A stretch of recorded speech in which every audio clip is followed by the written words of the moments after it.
Okay, this truck we painted back in March of 2016. And in the fall, while we were chopping silage, one of the guys went off the road and rolled it over into a creek. It was on a Friday afternoon. That following morning, we ended up cleaning up the stuff that dumped over into the creek. We ended up dumping it back into a silage truck. We took it back home and dumped it in the bunk. It was all still pretty good feed. We hired a environmental cleanup company to come in and suck out what was still floating in the water, because this is a tributary to Onondaga Creek. And the DEC did tell us that the material is just natural material and it'll be fine, but we thought we'd better make an attempt to at least clean it up, and it was a miserable job. The telehandler didn't much want to reach over the bank, only a few feet. Everything had to be shoveled uphill. The environmental company, they ended up cleaning up about 2 to 3 yards worth of material, and we just ended up dumping it in the lagoon. And one of the towing companies ended up towing a truck back to the farm.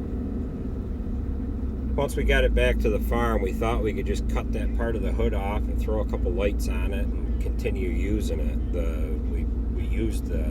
We dumped the hoist the next day, and the hoist was straight and the frame's straight. Everything else mechanically was fine. We later learned that the fan ended up going through the radiator, and that put the truck out of service until we could get it repaired. We ended up starting on it here this winter. We ended up taking the what was left of the hood off. We removed the old radiator, straightened the support rods. We had to replace the fan in it as well. The fan clutch had been leaking air for a little while, so we rebuilt that. Put the new fan clutch on there. I ended up getting a radiator from Detroit Radiator. If anybody wants a radiator, they're the place to go. They sell you just what you want. It's an OEM style radiator, and they can be as much as half the money. And so we replaced the fan, rebuilt the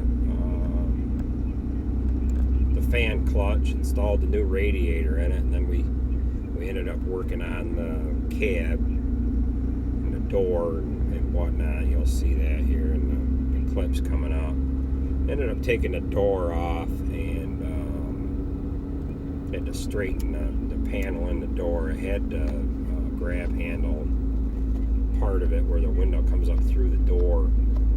That was broke, and it caused the door to crease a little bit. After we took the door off, we had to take the passenger seat out of the cab so that we could straighten the part of the cab back where the muffler crushed into the side of the cab. And what you'll see in the next video is where I kind of screwed up. Well, that'll show up in the next video. But after we got the door off, in order to get the seat belt out of the truck, I had to cut that bolt. So I figured as long as I was cutting that bolt out to get the seat belt that was attached to the floor out, I ended up taking what was left of the exhaust system, that curved pipe that's underneath the cab that the muffler mounts to. That was mangled up pretty bad, and that ended up crushing the top of the fuel tank in, and it was split apart down underneath the cab a little bit, so we ended up replacing the exhaust right from the turbo back through to the muffler. Cliffy, he helped me get the door off. Other than that will about do this video. There'll be a little bit towards the end here. You'll see muffler out of it. I had some footage, video footage of us taking the box off, and somehow I ended up accidentally deleting that, so we didn't have the footage to show the box coming off, and I had some pretty good pictures of what that cab actually looked like. The cab, the material is aluminum, and it's actually not as tough as I thought it was. We just gave it a couple of whacks with a rubber mallet from the inside of the cab, and them dents came right out. We polished them up a little bit, and it's going to look pretty good when we get back done with it again here. Again, that footage that I had of taking the box off, that got deleted, along with some of the other footage of fixing the side of the cab. We ended up putting a little bit of Bondo in them gouges that are on the part of the cab that's in front of the door there. Just going through now, I'm going to cut this exhaust off, and you'll see a little bit later on here, there's a that burns for quite a while, and it doesn't look too good in the video, but I knew it was there.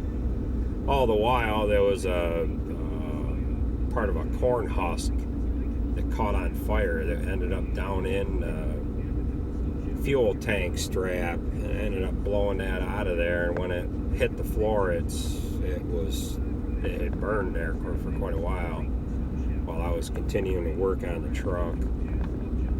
I ended up blowing it out with a torch, and you'll see that here in a second. But right on the side of the cab towards the bottom, we couldn't get a good whack at it to pop the dent out, and it kind of had a nasty gouge to it. You'll see it in the next video where I kind of screw that up a little bit, and we subsequently had to go to other measures to fix my screw up. But the inside of the cab, we took the passenger seat out so that we could get at that corner and pop the upholstery out, and pushed everything back. We didn't have to straighten the cab out. The muffler would have hid the small dents that were in the cab anyways, but we figured we're having to go after this and get this stuff fixed. We figured we'd at least pound them dents out before we painted it. I ended up buying a new hood through Kenworth. We actually just put that on today. This video here this was work that we had done actually a few days ago here, days before this actually got posted here. We bought a Kenworth hood, had to replace the headlight buckets on both sides, the mirror on the right side, obviously, the spot mirror that got demolished. The hood supports, we lost the one that was on the inner fender on the right side, and on the support that's mounted on the cab, that ended up getting bent down there pretty good. Well, there's that corn husk on fire under the fuel tank there. But we just got done cutting the headlight bucket holes in the hood and finishing that up today, and one of the other guys did all the sanding on the hood and the side of the cab, the right side of the cab. The only thing we're going to paint on this is the passenger door and the hood. And this, just getting, I ended up having to go back and retorch another bolt underneath the cab here to get that exhaust out. We ended up hooking the exhaust up today too. We put everything new on. They just got the parts there yesterday from Kenworth, and got a few more parts yet to go. I had to replace the grill. Waiting on them parts, and I'm waiting on the some parts that go to the door. And one way to put a fire out, you blow it out with a torch. So, well, that's going to conclude this video. It's just about wrapped up here, and the next one we'll be fixing the screw up I made, and we'll be popping the dents out of that fuel tank and fixing that step. Some of the footage I have is decent. Some of the stuff I lost would have been a little better to have, but it is what it is. So. Alrighty, we'll catch you at the next one.